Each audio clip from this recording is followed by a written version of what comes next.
হে hi hello everyone, আজকে আমি তোমাদের সঙ্গে শেয়ার করব পটল দিয়ে আলু দিয়ে রুই মাছের পাতলা ঝোল। তাহলে চলো শুরু করা যাক। পটলগুলিকে ভালোভাবে উপরে ছিলকাগুলিকে ছেড়ে নিতে হবে। যার যতটুকু প্রয়োজন ততটুকু পটল নিতে পারো। আমরা আমাদের অনুযায়ী আমরা পটল নিয়ে নিলাম। এখানে আমার মামুনি পটলগুলিকে ভালোভাবে উপরে খোসাগুলিকে ছিলে নিল। এবার ভালোভাবে মশলাগুলিকে একটা পাটাপোতায় বেটে নেব, কারণ পাটাপোতায় বাটার মশলাটা কিন্তু একটা আলাদা মজা। এবার রুই মাছগুলিকে ভালোভাবে ধুয়ে তার মধ্যে হলুদ আর লবণ দিয়ে ভালোভাবে ফ্রাই করে নিতে হবে। এখানে দেখতে পাচ্ছ আমার মামুনি সুন্দরভাবে মাছগুলিকে ফ্রাই করছে, এবং ফ্রাই করার পর আমরা চলে যাব আমাদের দ্বিতীয় ধাপে। এখন ভালোভাবে ফ্রাই করে নিতে হবে। ডুবো তেলে যতটা ফ্রাই করবে ততটাই কিন্তু মাছটা খেতে সুস্বাদু হবে। ঠিক আছে, মাছগুলি না ফ্রাই হোক, আমরা আসছি কিছুক্ষণ পর।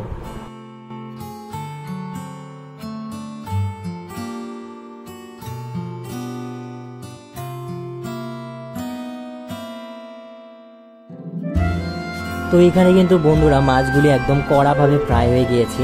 এবার মামুনি একটা পাত্রের মধ্যে মাছগুলিকে একে একে করে নিয়ে নিয়েছে। এবার মাছগুলিকে ফ্রাই করার পর যে তেলটা রয়েছে ওই তেলটার মধ্যে আমরা এখানে দিয়ে দেব পটল এবং সিদ্ধ করে রাখা আলু ভালোভাবে দিয়ে দিতে হবে। তবে হ্যাঁ, সতর্কতাও থাকতে হবে, কারণ তেলের সঙ্গে যদি জল মিশে যায় সেই তেল কিন্তু ছিটকে আসা শরীরে পড়ে যায়।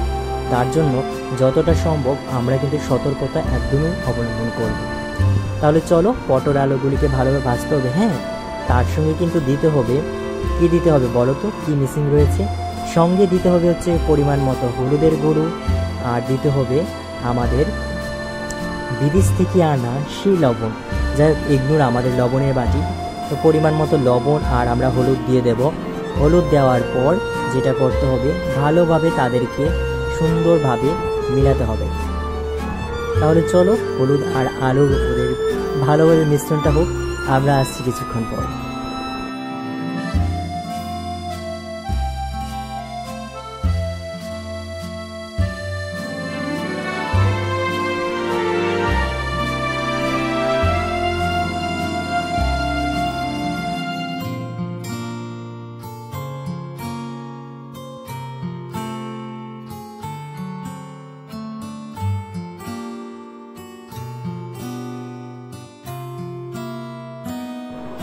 তো চলে এলাম বন্ধুরা। এখন মা এখানে দেখতে পাচ্ছ আস্তা জিরা দিয়ে কিন্তু সম্বার দিচ্ছে। আর সঙ্গে কিন্তু লাগবে বলো তো কি লাগবে, কিছুক্ষণ আগে দেখতে পাইলে তোমরা, মা কিন্তু পাটাপোতার মাধ্যমে বেটে নিল ধনে জিরা, আর তারপরে হচ্ছে এলাচি দারচিনির গুঁড়ো, মরিচের গুঁড়ো, লবণ। তাহলে সবগুলি কিন্তু ভালোভাবে এটার মধ্যে দিয়ে দিতে হবে। তো এখানে মা দেখতে পাচ্ছ একটাই কড়াইয়ের মধ্যে কিন্তু রান্না করছে, ভাজে কিন্তু আলাদা পাত্রে নেয়নি। তো সুন্দরভাবে ভেজে নেওয়ার পর আমরা মশলাগুলিকে দিয়ে দেব। এখানে দেখতে পাচ্ছ যেটা বাঙালি স্টাইল, মা কিন্তু হাতেই দিয়ে দিচ্ছে। তো ভালোভাবে মশলাগুলিকে দিয়ে দিতে হবে। এবার মশলাগুলি দেওয়ার পর, যেটা আমার বাঙালি স্টাইল, অলওয়েজ আমাদের হাতটা ধুতে হয়, আর অন্য এটা আমাদের অভ্যাসে পরিণত হয়ে গেছে।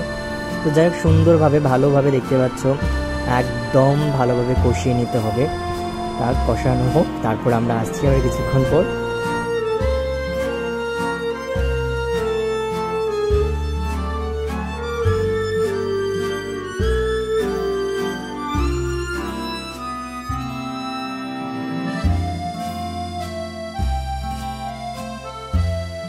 তো হে বন্ধুরা, লন্ডন থেকে আনা সেই মগ দিয়ে কিন্তু আমরা এখন জল দেবো। যাই হোক একটু মজা করে নিলাম। তো এই মগ দিয়ে একটু জল দিতে হবে পরিমাণ মতো, যতটা জল দিতে পারো, যতটা ঝুলঝুলি রাখতে পারো, যার যতটা সম্ভব। কারণ এখানে একটি সিদ্ধর বিষয় আছে, কারণ আমরা কিন্তু পটলগুলিকে ভালোভাবে সিদ্ধ করিনি। তো ভালোভাবে সিদ্ধ করতে হবে, এবং সিদ্ধ করার পর আমরা দিয়ে দেবো একে একে করে মাছগুলিকে। দেখতে পাচ্ছ এখানে মা মাছগুলিকে সুন্দরভাবে সাজিয়ে দিচ্ছে, না হলে কিন্তু মাছগুলি ভেঙে যাবে। সুন্দরভাবে মাছ দিয়ে দিতে হবে। এখানে একটা কোশ্চেন রয়েছে, কার কোন পিসটা খেতে ভালো লাগে অবশ্যই বলবে। আমার কিন্তু খুব ভালো লাগে লেজাটা খেতে এবং মাছের মাথা খেতে। তো যাই হোক বন্ধুরা, তৈরি হয়ে গেল আমাদের পটল দিয়ে আলু দিয়ে মাছের ঝোল। সব ভালো থাকবে, সুস্থ থাকবে। Subscribe my channel.